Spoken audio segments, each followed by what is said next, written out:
मतदाताओं को voter information slip दी जाती है, जिससे कि उनको पता लग जाए कि ये बूथ कहाँ पर है, और अगर चाहें तो पहले भी जाके देख सकते हैं।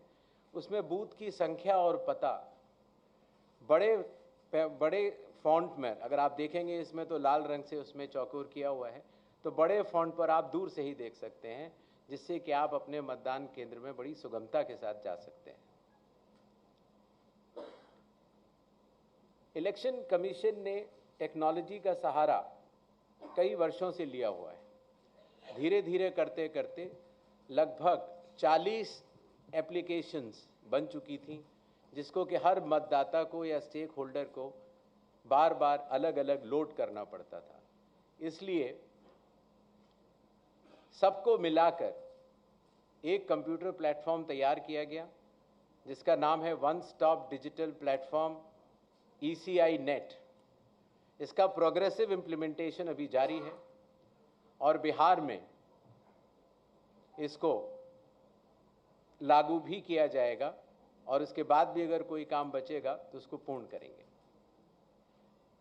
कई बार ये बात भी आती थी कि चूंकि पोलिंग स्टेशंस पर मतदाताओं की संख्या 1500 या उससे अधिक हो जाती थी, तो बहुत लंबी लंबी क्यूज लग जाती थी, और ख़ास तौर से आखिरी घंटों में क्यू को मैनेज करना मुश्किल भी हो जाता था। इसलिए चुनाव आयोग ने संयुक्त निर्णय लिया कि अब बिहार से शुरू होकर पूरे देश तक किसी भी मतदान केंद्र में 1200 से ज़्यादा वोटर नहीं होंगे, जिससे कि वोट डालने में हमारे मतदाताओं को सुविधा मिले। कानून के अंतर्गत कैंडिडेट्स पोलिंग बूथ के कुछ दूरी के बाहर अपने बूथ्स लगाते हैं। कई बार वो लोग भी मतदाताओं को सहूलियत देने के लिए उनका मार्गदर्शन करते हैं कि आपका बूथ ये वाला है या उस कमरे में है। तो पहले ये काफ़ी दूर लगाने की अनुमति होती थी, अब 100 मीटर की दूरी पर पोलिंग स्टेशन से हर प्रत्याशी अपने बूथ लगाने के लिए स्वतंत्र है।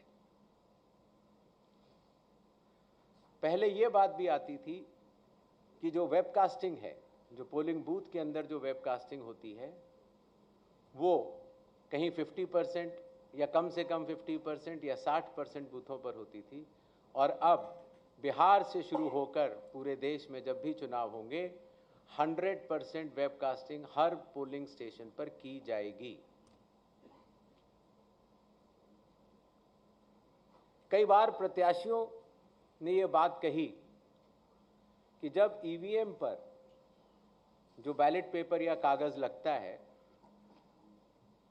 उसमें जो उनकी फ़ोटो आती है वो ब्लैक एंड वाइट होती है, और इसलिए मतदाता को पहचानने में कई बार दिक्कत हो जाती है। हालांकि चुनाव चिन्ह तो रहता है, और साथ ही साथ ये भी बात आई कि सीरियल नंबर भी बड़ा होना चाहिए। तो इसलिए बिहार के चुनाव से शुरू करके पूरे देश में अब सीरियल नंबर का फॉन्ट भी बड़ा होगा, और प्रत्याशियों की फ़ोटोग्राफ वो कलर्ड फोटोग्राफ लगाई जाएंगी। मतगणना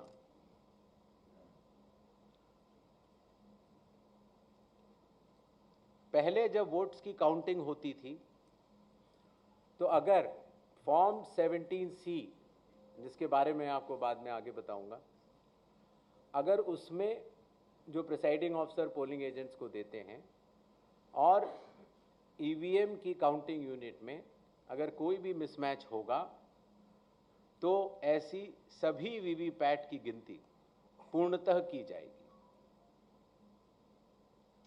इसी तरीके से पोस्टल बैलेट्स की गिनती भी ईवीएम के आखिरी 2 राउंड से पहले पूर्ण करना अनिवार्य होगा, और ईवीएम के आखिरी 2 राउंड उसके बाद ही शुरू होंगे। नेक्स्ट, और सबसे बड़ी बात, जब चुनाव खत्म हो जाता है तो उसके बाद हमारे सारे मीडियाकर्मी और काफ़ी लोग ये जानना चाहते हैं कि कितने वोटर्स थे, कितने लोगों ने वोट किया, कितनी महिलाओं ने वोट किया, ये सारा डिटेल इंडेक्स कार्ड में अवेलेबल होता था। और पहले हम इसको अलग से लेकर फिर चुनाव के समाप्त होने के बाद काफ़ी दिन लग जाते थे इसको इकट्ठा करने में, उसके बाद हम इसको वेबसाइट में डालते थे। और अब चूँकि धीरे धीरे ECI नेट का प्रोग्रेसिव इम्प्लीमेंटेशन हो रहा है, इसलिए ये डिजिटल इंडेक्स कार्ड्स चुनाव खत्म होने के कुछ दिनों के भीतर ही आप सभी को देखने को मिलेंगे। ये था छोटा सा एक ब्यौरा जो बिहार अब पूरे देश को राह दिखाने जा रहा है। 17 नए इनिशिएटिव्स जो कि बिहार में सफलतापूर्वक कुछ लागू हो चुके हैं और कुछ कंडक्ट ऑफ इलेक्शंस में लागू होंगे और कुछ काउंटिंग में लागू होंगे। इसके पहले कि हम लोग सवाल जवाब का दौर शुरू करें, कुछ चीज़ें मैं आपको बतलाना चाहता हूँ। भारत में चुनाव संविधान, लोक प्रतिनिधित्व कानून और रूल्स के अंतर्गत होते हैं। दुनिया की सबसे बड़ी चुनावी व्यवस्था है भारत के चुनाव और भारत का चुनाव आयोग। और ये व्यवस्था कई चरणों में बटी हुई है। जैसे आपने देखा, मतदान केंद्र स्तर पर बूथ लेवल ऑफिसर, उनके ऊपर इलेक्टोरल रजिस्ट्रेशन ऑफिसर अर्थात ERO अर्थात निर्वाचक पंजीकरण अधिकारी, जो कि SDM स्तर के होते हैं। जो मतदाता सूची होती है उसको बनाने की जिम्मेदारी EROs की होती है। बिहार के 243 हर विधानसभा में एक ERO होता है और उन्होंने मिलकर BLOs के साथ मिलकर 243 EROs, 90,217 BLOs ने मिलकर काफ़ी वर्षों के बाद, लगभग 22 वर्षों के बाद मतदाता सूची के शुद्धिकरण का कार्य किया। अगर ERO के निर्णय में किसी का मत, किसी का नाम अगर वोटर लिस्ट में ना आ पाए या किसी गलत आदमी का नाम आ जाए, तो इसके ऊपर DM के पास अपील होती है। और अगर DM के डिसीजन में अगर कोई भी त्रुटि किसी भी मतदाता को लगती है तो उसकी अपील चीफ इलेक्टोरल ऑफिसर के पास होती है। तो इस तरह से विकेंद्रीकृत वैधानिक अधिकारियों के तहत मतदाता सूची बनाई जाती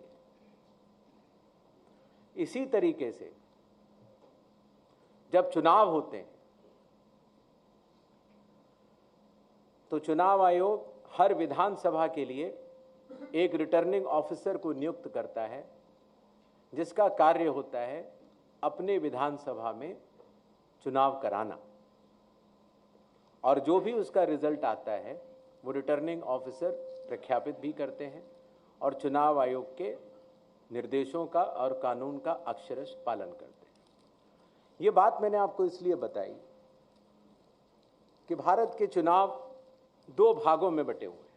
एक मतदाता सूची को बनाना और दूसरा चुनाव कराना। और दोनों में विकेंद्रीकृत वैधानिक अधिकार दिए गए EROs और रिटर्निंग ऑफिसर होते हैं और वो चुनाव आयोग द्वारा दिए गए निर्देशों का पालन करते हैं।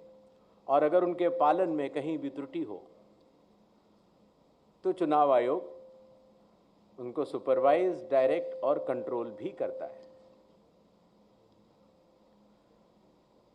इन छोटे शब्दों के साथ मेरे ख्याल से मैंने आपको चुनाव के बारे में कुछ ज़रूर बताया।